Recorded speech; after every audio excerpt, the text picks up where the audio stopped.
Bienvenue dans le podcast de Plénit Finance Accro du budget, le podcast où l'on apprend à mettre son argent au service de ses projets.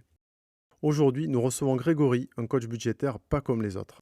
Son parcours de comptable devenu expert en finances personnelles nous révèle comment transformer notre relation à l'argent sans sacrifier notre qualité de vie. Pour à votre tour passer à l'action budgétaire, vous trouverez des défis et formations sur accrodubudget.com et des solutions d'audit et de coaching sur plénit-finance.fr. Juste avant d'entendre Grégory, je vous rappelle que vous pouvez soutenir le podcast très simplement, en le partageant, en le notant sur votre plateforme d'écoute préférée ou en vous abonnant pour ne manquer aucun épisode. Chaque like, chaque partage, chaque commentaire nous aide à faire grandir cette communauté et à vous proposer du contenu toujours plus qualitatif. Allez, c'est parti pour l'épisode.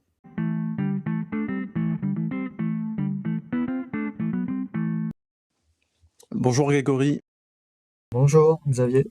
Et bienvenue, très content de t'avoir aujourd'hui pour ce nouvel épisode du podcast. Donc c'est encore un coach que nous recevons cette semaine, mais tu vas nous expliquer quelle est ta spécificité de coach. Et avant de commencer, surtout, je veux bien que tu te présentes, que tu nous expliques qui tu es, d'où tu viens, comment tu en es arrivé là. Alors, je suis Grégory, donc je suis coach dans le réseau depuis 2022. Ça fait maintenant 3 ans. J'ai développé un peu le portefeuille, donc comme tous les coachs, j'ai commencé avec 1 ou 2 clients, puis maintenant j'en ai un peu plus, j'ai 6-7 clients. Comment j'en suis arrivé là? En fait, c'est venu fin 2021, en fait, où il y a eu la période Covid, un peu comme tout le monde, je pense, où on s'est posé des questions qu'on se posait pas habituellement, finalement. Ouais.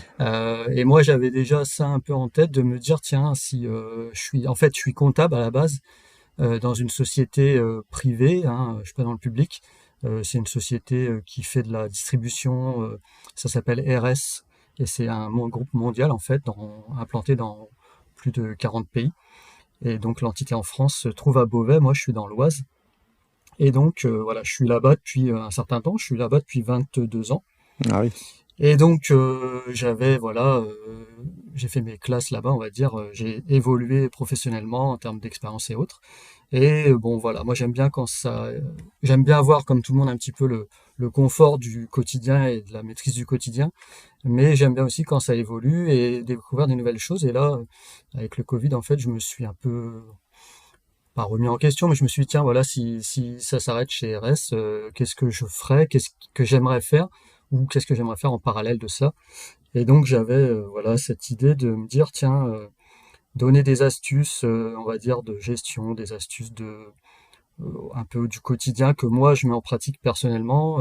J'aimerais bien en fait partager ça avec d'autres personnes qui en ont besoin, principalement, parce que j'entends souvent autour de moi, voilà, c'est dur, c'est la galère, tout ça. Bon, je me disais, entre ça et il y a un juste milieu, et je pense qu'on peut faire mieux et que les gens se remettent pas forcément en cause dans leur fonctionnement quotidien, et j'avais envie de peut-être apporter ça. Et donc c'est venu de là, et je suis allé en fait sur internet regarder un petit peu coaching budgétaire, est-ce que ça existe déjà? Je savais pas du tout, et je suis tombé sur Plénit comme tous les coachs, je pense, et la plupart des clients. Oui. Et donc c'est parti de là, et j'ai contacté le réseau pour avoir un petit peu d'infos sur tout ça, comment ça fonctionnait, et puis comment on pouvait éventuellement intégrer le réseau.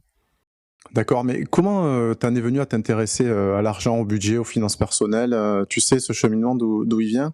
Ben en fait, je pense que c'est un petit peu ancré, un peu ancré dans mon fonctionnement depuis toujours un peu.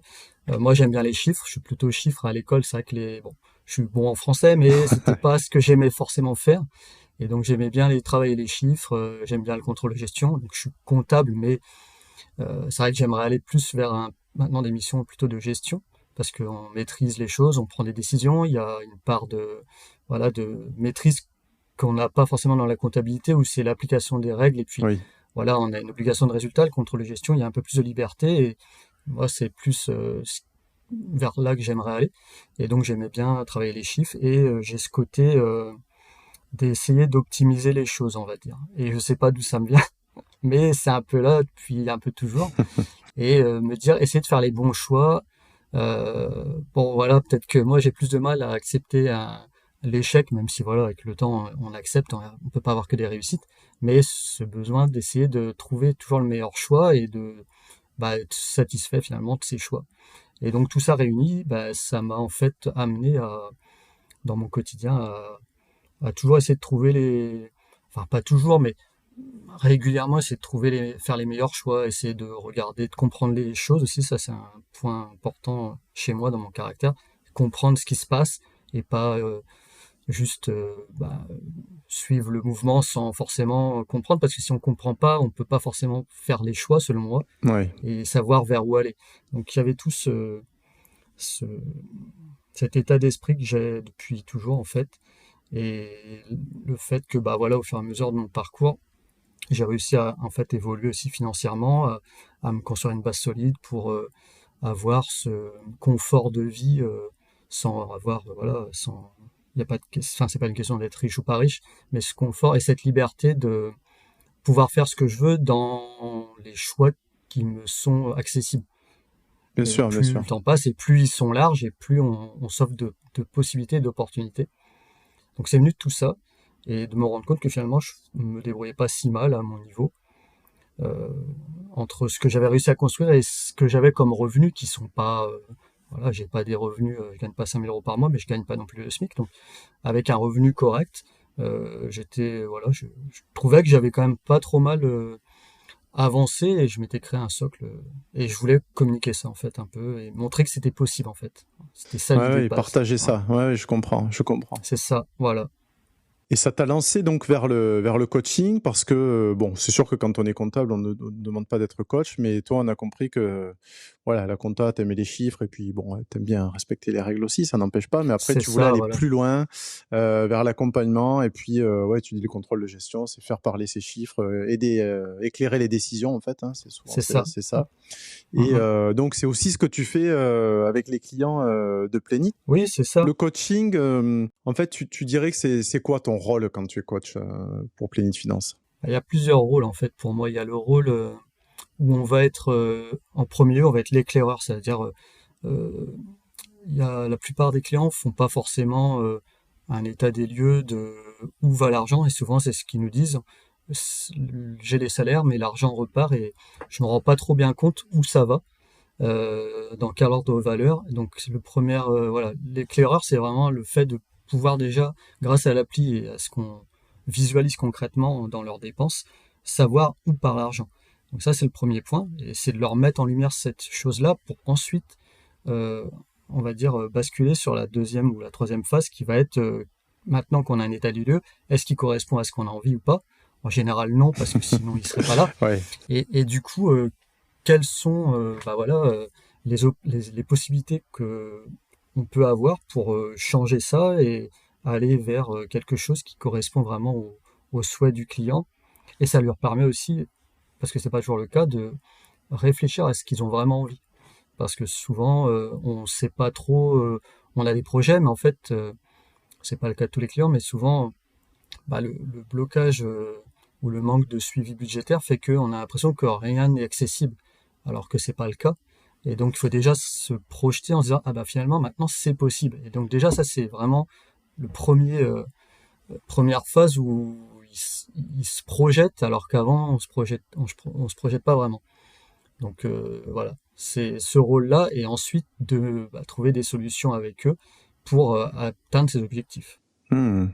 Est-ce que c'est pas un peu compliqué des fois de leur dire, bon, ben, finalement, l'idée, ok, c'est d'assainir votre budget, d'assainir vos dépenses, de bien voir vos revenus, mais l'idée, c'est aussi de mettre après l'argent au service de vos projets. Des fois, c'est peut-être pas évident de définir des projets, hein. C'est des questions qu'on se pose pas toujours, ou alors, comme tu Voilà. dis, c'est des tels rêves qu'on n'ose pas vraiment imaginer que c'est possible. Alors, c'est pas trop intimidant des fois pour les clients, cette phase-là?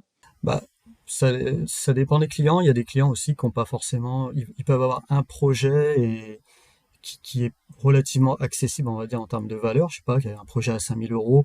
Bon, à moyen terme, on sait qu'on va pouvoir l'atteindre. Et après, des projets un peu plus gros qui sont pas forcément clairs ou qu'on s'accorde pas le droit de se donner comme objectif, on va dire.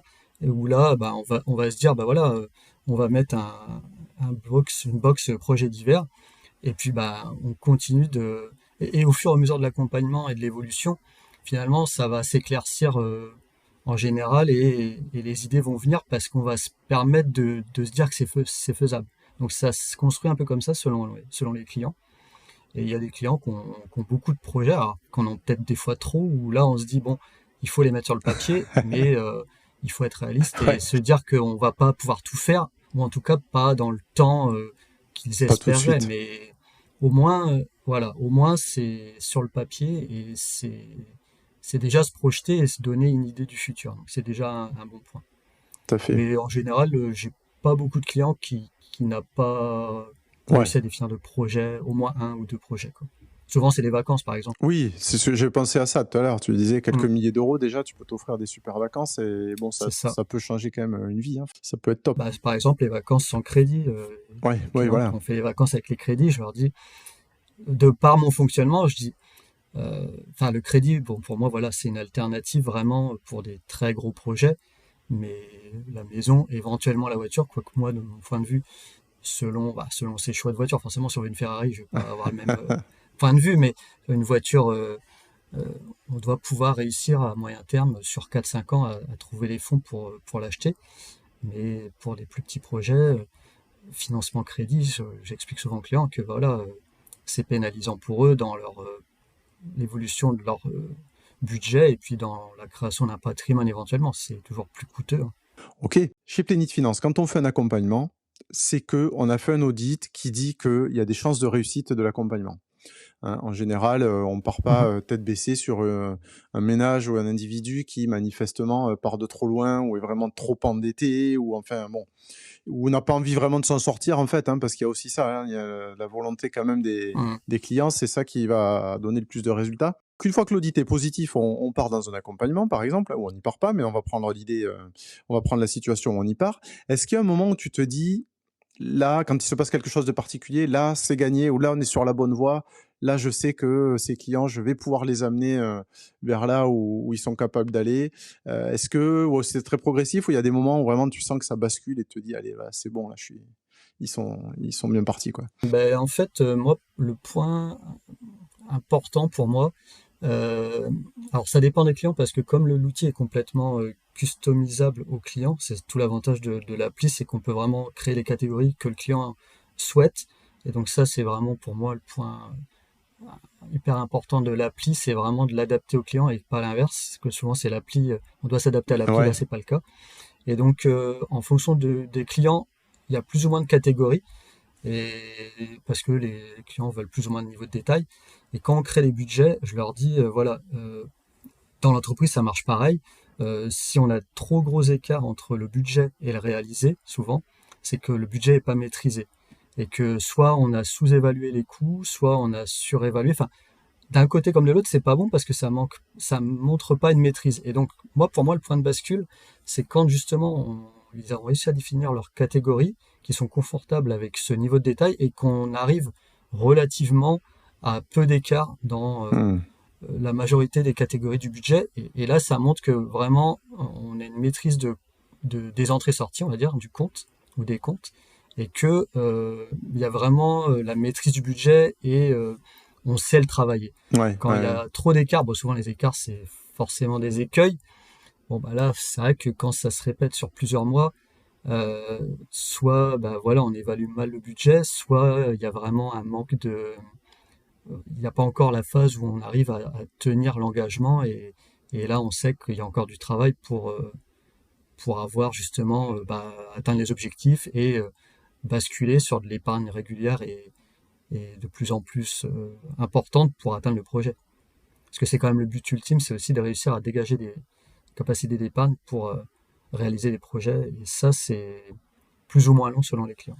ouais, bien sûr. Juste une question, comme ça, je sais pas si tu as les stats en tête, probablement que non, mais à peu près, tu dirais que sur 10 clients que tu prends en coaching, qui sont tout juste à l'équilibre ou qui ont un léger découvert, après l'accompagnement, le plus classique, c'est un accompagnement de 6 mois, tu en as combien sur ces 10 clients qui arrivent à avoir une épargne régulière? Bah, régulière, je dirais 10 parce qu'on arrive toujours à avoir une épargne, parce qu'on peut avoir une épargne régulière de 30 euros par mois, ça reste une Oui, épargne oui, oui. régulière, petite, mais une épargne régulière, puisqu'on essaye voilà, de les inciter à la créer en fonction des capacités qu'ils ont un, un automatisme avec un virement automatique tout simplement. Ce qui fait que on sait que voilà, il y aura une épargne régulière. Alors après, le tout étant de conserver cette épargne et pas de la ressortir. Mais en mettant ça en place, déjà, ça les oblige à, on va dire, se fixer l'objectif d'épargne de façon simple, c'est-à-dire qu'on n'a pas besoin d'y penser. Donc et après, au point de garder et de créer une épargne un peu plus abondante, peut-être 7-8 clients sur 10, parce que après, tout dépend des clients. Il y a différents profils. On a tout profil possible, entre guillemets. Et selon que c'est un client qui est salarié avec un revenu fixe régulier, ou un Ouais, client qui est indépendant ou qui a des revenus fluctuants, bien sûr. on Ouais. n'a pas c'est pas aussi simple, on va dire. Oui, oui, oui, oui, oui, Mais oui, oui. en général, ouais, en général, ça se met en place Ouais, super ratio, relativement quoi. bien. Ouais, ouais, en général, ouais. Alors, sur la chaîne YouTube là, de Plénitude Finance, tu as créé une série de vidéos dans laquelle tu montres exactement ce qu'est un accompagnement. Donc là, tu suis une cliente pendant Mhm. 6 épisodes. D'ailleurs, il y a une nouvelle série qui vient de sortir. Et là, aujourd'hui même, où on enregistre, le premier épisode est paru. Est-ce que tu peux nous expliquer comment ça s'est passé, d'où vient l'idée, et puis comment s'est passée la réalisation, comment la cliente a accepté aussi de faire ça peut-être, parce que c'est un peu, elle s'expose un peu, hein. Bon, c'est pas elle directement, c'est ses chiffres, on sait pas qui c'est, mais bon, quand même. En fait, non, c'est ça. Il y a pas voilà, la personne n'est pas identifiable, on va dire, par voilà, quelqu'un qui écouterait la vidéo pourra pas reconnaître. Il n'y a pas de nom, il n'y a pas de données financières personnelles ou autres.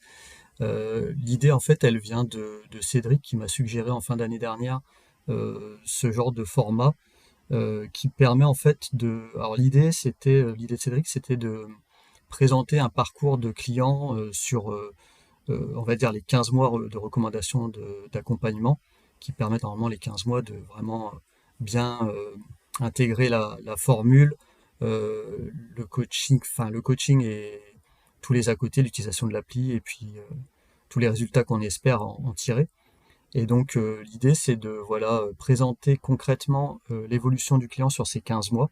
Donc on le présente dans le premier épisode, on présente toujours le client et sa situation au début de l'accompagnement. Et puis après on a, comme le coaching fonctionne par séquence trimestrielle, on présente chaque trimestre comme ça sur les 5 trimestres d'accompagnement. Et ça permet de voir un petit peu l'évolution du client, quels ont été ses objectifs, est-ce qu'il a atteint ses objectifs, s'il les a pas atteints, comment il a réagi le trimestre d'après, est-ce qu'on a réussi à rattraper le retard, Ouais. quel était aussi son état d'esprit, parce qu'on a un niveau de bien-être qui est évalué chaque mois quand on fait le bilan avec le client. Donc ça nous permet aussi de ressentir le client dans son évolution vis-à-vis de ses finances, c'est-à-dire que est-ce que justement son niveau de bien-être augmente avec la progression positive de son de sa situation budgétaire. Donc l'idée voilà c'est de prendre alors moi là pour le coup les 2 premières séries ce sont mes clients. Ouais. Donc c'est 2 clients que j'ai toujours en coaching d'ailleurs. Et donc l'idée c'est de se positionner un peu comme spectateur et de narrer un peu le parcours du client et ses réactions, les difficultés qu'il a rencontrées et qu'il a partagé avec son coach, comment le coach a pu l'aider parce que voilà, entre le début du coaching et les 15 premiers mois, dans la vie du client, il peut se passer plein de choses et on doit aussi, en tant que coach, s'adapter à ça. Il y a des imprévus qui peuvent se produire, financiers ou hors financiers. Des fois, il y a des événements de vie qui peuvent chambouler, on va dire, le quotidien et donc, du coup, les finances avec. Donc, comment on a aidé le client aussi là-dessus. Et voilà, l'idée, c'est de présenter ça et de voir concrètement les résultats, de montrer aussi que on n'a pas toujours que des succès. Il y a des fois où l'objectif n'est pas atteint et comment on travaille pour l'atteindre sur le trimestre suivant. Moi, ce que j'ai adoré, c'est que d'entrée, on fixe les objectifs du coaching. Voilà, c'est pas on part Mhm. au hasard, on dit allez, on fait un coaching et ta situation va Mhm. s'améliorer. Bon, ça veut rien dire ça. Mais on fixe pourquoi on fait ce coaching, qu'est-ce qu'on peut en attendre, et puis après, on est capable de mesurer si c'est atteint ou pas atteint. Ça, c'est c'est ça. vraiment top. Et autre chose aussi, j'invite vraiment toutes les personnes qui ne se sont pas encore faites accompagner à aller voir ces vidéos parce qu'on voit notamment les écrans de l'outil dont on parle souvent sur ce podcast et on dit souvent qu'il est Mmh. adaptable, qu'il a plein de qualités. Mais là, c'est vraiment une occasion de le voir, hein, de voir Ouais, ouais. concrètement comment il fonctionne, de voir des copies d'écran, de voir comment on peut l'adapter, le catégoriser. Et ça, c'est vraiment un gros plus de cette série de vidéos et c'est top de l'avoir fait. Ouais. Bah, en fait, les screenshots que je présente, je montre pas forcément tous les onglets de l'appli, mais en tout Non. cas, je montre l'onglet coaching, qui est en fait l'onglet de synthèse qui nous permet de faire le bilan avec le client en fin de mois, et puis qui nous permet aussi de suivre la stratégie, puisqu'en début de trimestre, on fait une stratégie à 3 mois avec le client, qui permet de se projeter on va dire, à moyen terme, et de réfléchir justement souvent c'est sur la partie des coûts exceptionnels où les clients ont du mal à se projeter parce qu'on pense aux 3 semaines ou 4 semaines qui viennent, mais pas forcément à dans 3 mois. Et donc, on se fait un peu un brief là-dessus sur qu'est-ce qui peut se passer dans 3 mois, qu'est-ce qu'on doit anticiper, parce que souvent la bonne gestion, c'est aussi l'anticipation. Et donc, en effet, je présente ça et ça montre un petit peu comment se structure le budget déjà, Hmm. entre les coûts contraints, les coûts exceptionnels, comment on travaille chaque partie, comment on peut, on va dire aussi, équilibrer le tout quand il y a des imprévus, comment il faut réagir, comment le client a réagi, est-ce qu'il a bien réagi, pas bien réagi. Euh, donc ouais, ça présente concrètement c'est un cas concret quoi. Au lieu de voilà d'expliquer comment ça va se passer, là on voit réellement 15 mois passés et comment le client a traversé ces 15 mois. C'est presque un documentaire en fait sur l'accompagnement budgétaire, hein, de comment ça s'est passé. Ouais, Voilà, c'est pas une série Netflix, mais c'est quand même une série en 6 ouais, épisodes que ça je raconte. recommande à tout le monde Ouais. et on voit l'évolution hein, Mm. voilà. Et puis l'attitude du client, parce C'est ça, que voilà, du client aussi. Ouais. on parle quand même de son ressenti. Donc le client peut avoir été déçu. Des fois, il peut être déçu. Moi, par exemple, je me souviens sur la première vidéo avec Lydia, j'avais mis un moment en rouge un texte parce qu'il y avait une déception. De, en fait, elle avait pas atteint l'objectif. Enfin, elle avait dû sortir de l'épargne alors que c'était pas prévu. Et donc, elle avait quand même équilibré son budget, mais il y avait cette déception de ne pas avoir pu empêcher cette sortie pour peut-être même un coût qui était contraint et auquel elle n'avait pas pu, enfin, elle pouvait pas faire autrement. Mais Ouais, on sentait déjà que voilà, dans la mise en place du coaching, c'était intéressant parce que bah, du coup, c'est pas bon, bah ouais, je l'ai sorti, c'est pas grave. Non, elle avait son objectif et elle savait que elle devait garder ses fonds pour son projet futur et elle n'a pas pu et donc forcément, elle avait un état d'un peu de déception.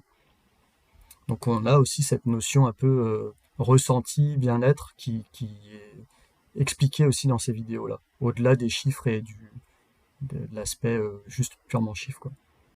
Sur le client, en fait, c'est vrai que quand Cédric m'a parlé de ça, j'ai dit bon, il faut quand même, j'en parle avec le client parce que je savais pas trop. Moi, c'est pas du tout quelque chose que je fais.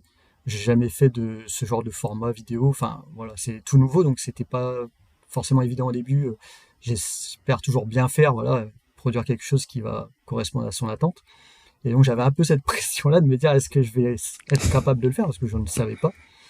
Et donc voilà, quand j'en ai parlé avec les clients, les deux, bah là Florent, j'en ai parlé récemment, les deux étaient assez et surpris, ça, ils s'attendaient pas à ce qu'on puisse, on va dire, les prendre en modèle pour une vidéo et leur faire, on va dire, partager à tous leur parcours.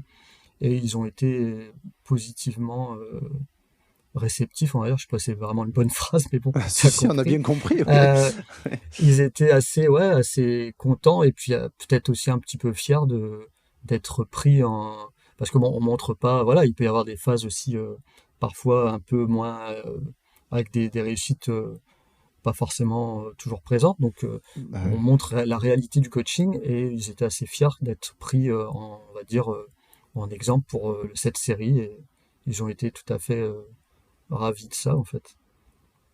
Ah ouais, Parce qu'ils bravo et savaient que merci à voilà, il eux n'y avait parce pas que ouais, ouais, il n'y avait pas de données personnelles. Enfin, comme j'aurais dit, voilà, évidemment, il n'y a aucun moyen, on va dire, de les reconnaître.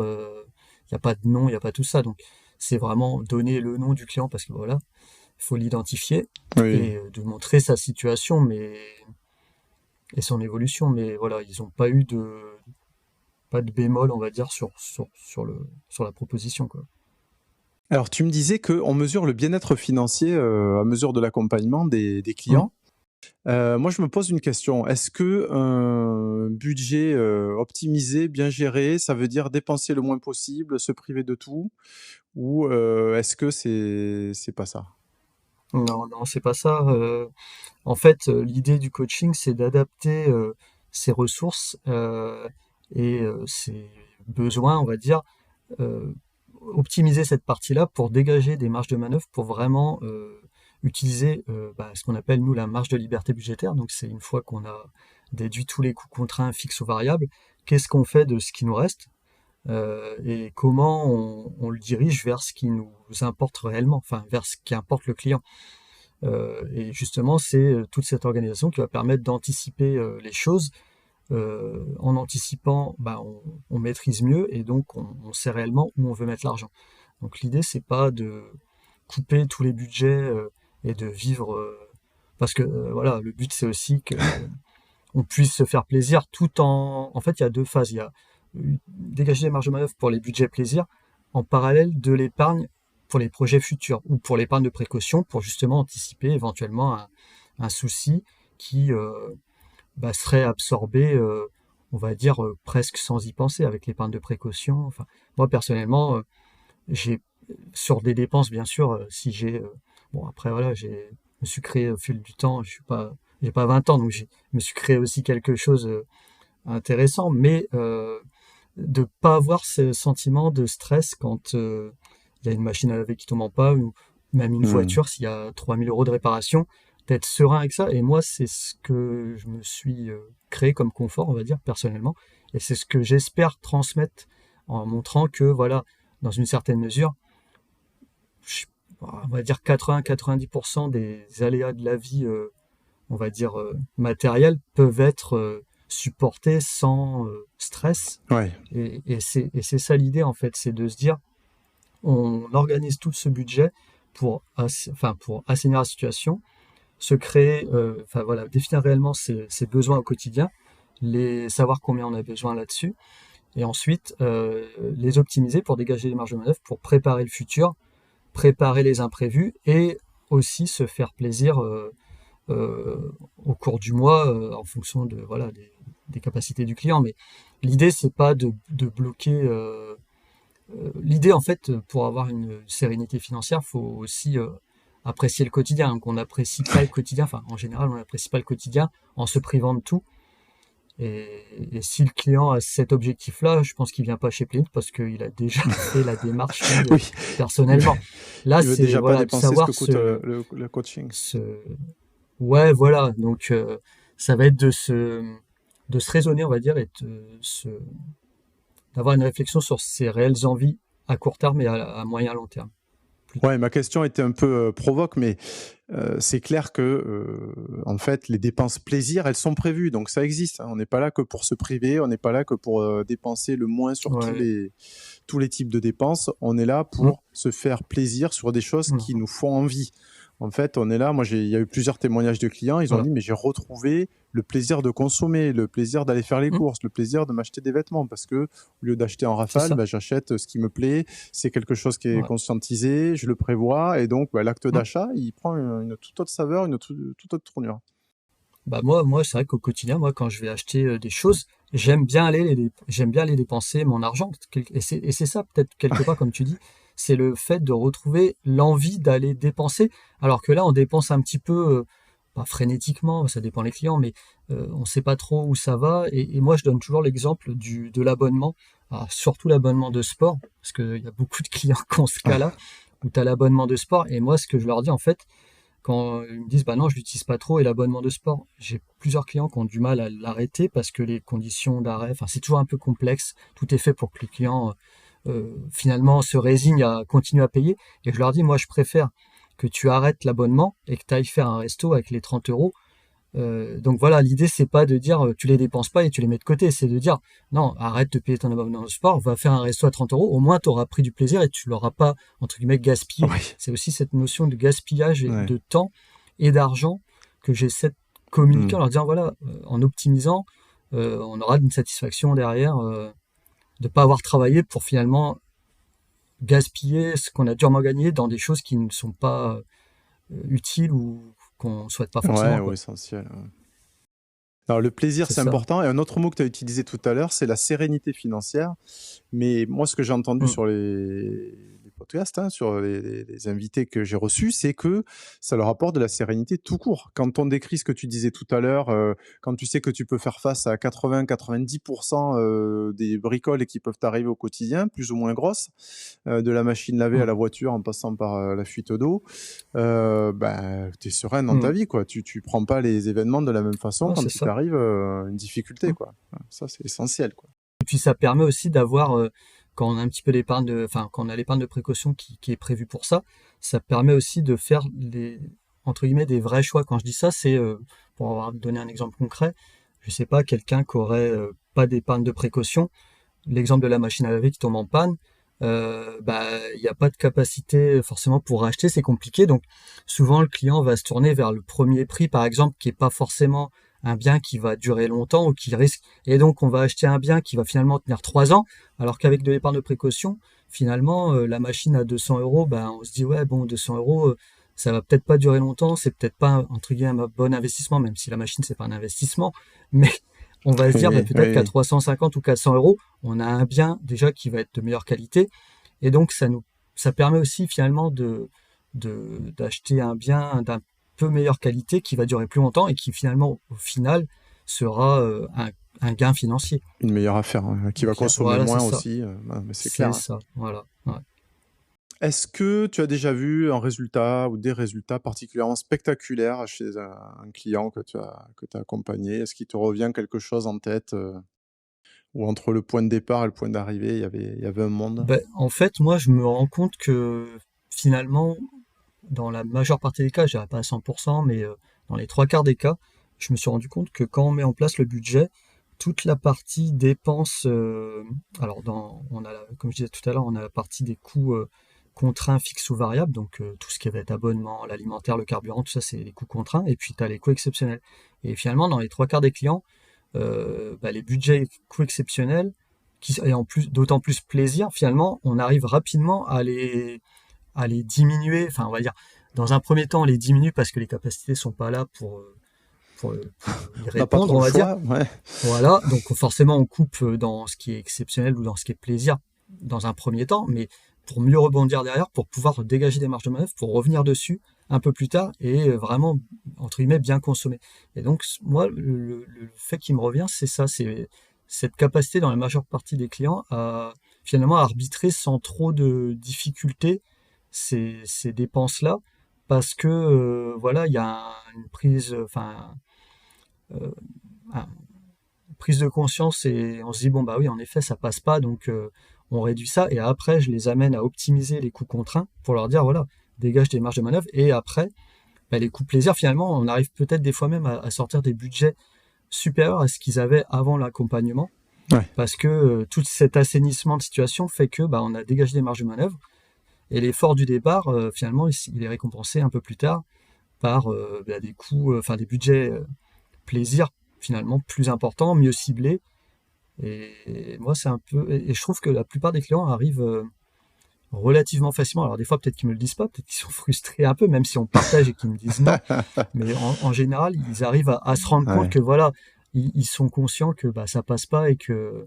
Donc, ça serait ça. Après, dans les résultats spectaculaires, bah, j'ai eu ma première cliente, Lydia, oui, où c'est vrai que me dit bon, on n'a quasiment pas vu ça dans le réseau, de tenir un client dans un niveau de gestion maximum, puisqu'on a 7 niveaux de gestion dans l'évaluation, on va dire, de la performance avec le client.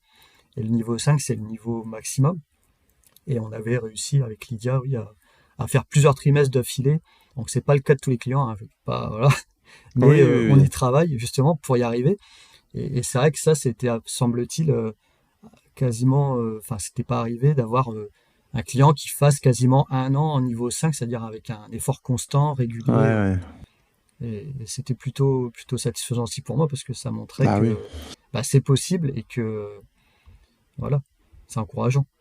C'est ce que j'allais te dire. Bravo à elle et bravo à toi parce que forcément le progrès il se fait à deux. Hein. S'il y en a qu'un des deux qui bosse, ça peut pas marcher dans un Ouais. accompagnement. Donc super résultat que tu nous présentes. On a parlé donc plaisir, on a parlé Bah, c'est sérénité. pilote-copilote hein, pour moi en fait. Ouais, exactement. Après, tu nous as dit qu'il pouvait y avoir des Mm. difficultés, bien sûr. Hein, faut pas rêver. C'est quand même Ouais. des changements d'habitude. C'est jamais simple.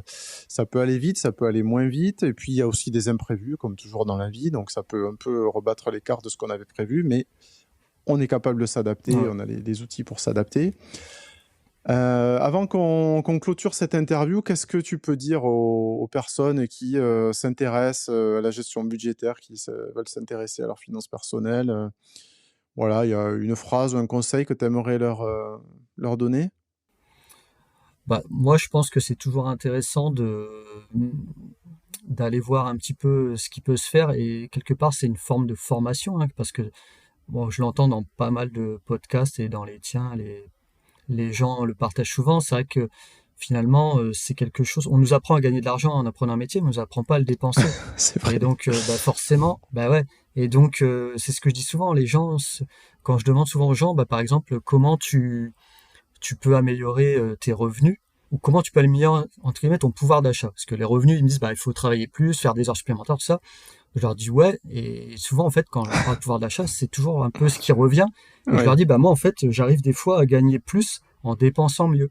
C'est-à-dire que bah, sur des achats, je vais faire des gains sur des achats qui, autant que ça m'a pris pour trouver, on va dire, ce gain, finalement au taux horaire, bah, j'ai gagné plus qu'en allant travailler. Quand tu gagnes Ouais. 15 euros en cherchant sur Internet pour un achat quelconque, tu passes de 100 euros à 70 euros pour le même produit et que tu as mis un quart d'heure, bah, le coût horaire finalement de ton gain est bien supérieur à ton heure de Ouais. travail au quotidien. Et c'est ce que j'essaie de leur Ouais, c'est montrer. vrai. C'est un peu comme dans les entreprises, hein, c'est un peu le même principe.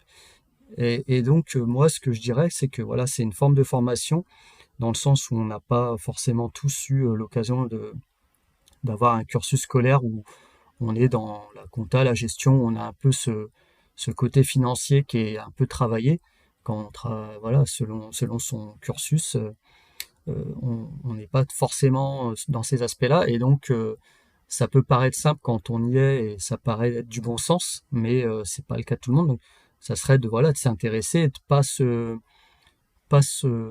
alors déjà pas se bloquer dans le sens où si la situation est pas idéale, de pas se sentir coupable et de pas se sentir, on va dire, euh, se sentir en droit d'être aidé, on va dire. C'est plus ça.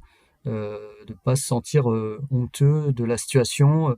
C'est vrai que bon, on le dit souvent, mais il n'y a pas de jugement. Moi, je fais comme la plupart des coachs, je pense, c'est-à-dire que je prends le client et mon objectif, c'est de l'amener à son objectif à lui dans les meilleures conditions et qu'il soit content et qu'il vienne au rendez-vous avec le sourire. Parce que s'il vient aussi au rendez-vous en traînant les pieds, moi, ça m'amuse pas. Le but, c'est qu'on ait plaisir à se retrouver, qu'on ait plaisir à voir les résultats qui s'améliorent. Et donc, Mm. voilà, quelqu'un qui hésiterait, si sa situation est vraiment pas bonne, bah, qu'il n'hésite pas parce que justement, ça va forcément lui apporter quelque chose en plus. Et quelqu'un qui aurait, parce qu'on a des fois des clients qui n'ont pas forcément une situation délicates, mais qui ont juste se rendre compte qu'ils n'ont pas forcément optimisé leur gestion au fil des années et qu'ils auraient pu mieux faire, ben, il n'y a jamais trop tard pour essayer de travailler ça, comme on fait tous, toi comme moi j'imagine, Bien sûr. on apprend un peu tous les jours et puis on fait des choix qui ne sont pas forcément toujours les meilleurs, qu'on affûte au fur et à mesure du temps. Ben là c'est un peu ça, c'est de se dire que c'est toujours mieux d'en savoir plus, Oui, en gros. c'est sûr. C'est sûr. Mais merci Donc pour ne pas hésiter. ton conseil. En fait, j'aime bien ton approche, c'est dépenser mieux plutôt que dépenser moins. Mais Ouais. bon, les deux vont ensemble finalement. Et puis ton astuce de tout à l'heure, on voit bien ton côté contrôleur de gestion hein, qui ressort. C'est quand même ça. Ouais, bah dépenser mieux parce que finalement les Oui. gens ils pensent pas trop, mais en plus on a des outils qui n'étaient pas là il y a 20-25 ans. Là on a Internet, c'est-à-dire que je fais 2 clics en 5 à 10 minutes, je peux comparer le prix d'un produit que j'ai vu dans 2 enseignes et des fois il y a des écarts, même sur des petites choses, il y a des écarts des fois importants hein, Ouais. sur du bricolage. La dernière fois, bon bah j'ai regardé 2 équipements, j'avais un écart de 20 euros, un à 40 à un à 60. Bon, en fait, j'ai pris 5 minutes, j'ai gagné 20 euros. Parce que j'aurais été au premier magasin sur le chemin, ben, j'aurais payé 60 et là, en fait, j'ai fait 2 kilomètres de plus.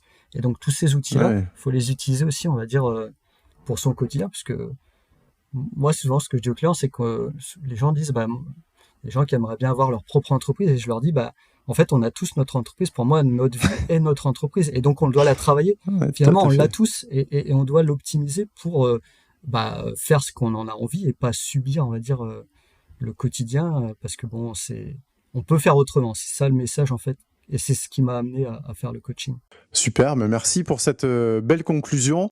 Donc, si on veut écouter tes accompagnements avec les 2 clients dont on a parlé, ça se passe sur la chaîne YouTube de Plénite Finance. La première série, c'est 6 épisodes de 15 minutes. Donc, vous allez voir, écoutez le premier, écoutez le deuxième, Ouais, les autres, vous voudrez les écouter aussi. Et la deuxième série qui commence, là, ça sera en 3 épisodes, donc des épisodes un petit peu c'est plus ça. longs. C'est tout aussi intéressant. Donc, vraiment, là, vous n'aurez plus aucune excuse pour ne pas comprendre ce que peut vous amener le coaching budgétaire, ou en tout cas ne pas le connaître. Donc vraiment, n'hésitez pas et vous retrouverez Grégory sur ces vidéos. Vous verrez, c'est très clair, très pédagogique. Et moi-même qui connais pourtant le dispositif, j'ai pris du plaisir à les écouter. Donc Grégory, merci beaucoup pour tout ce que tu as pu nous apporter, tout ce que tu Merci. as pu apporter aux auditrices, aux auditeurs. Et puis écoute, je te dis à une prochaine. Merci. Merci à vous. À bientôt.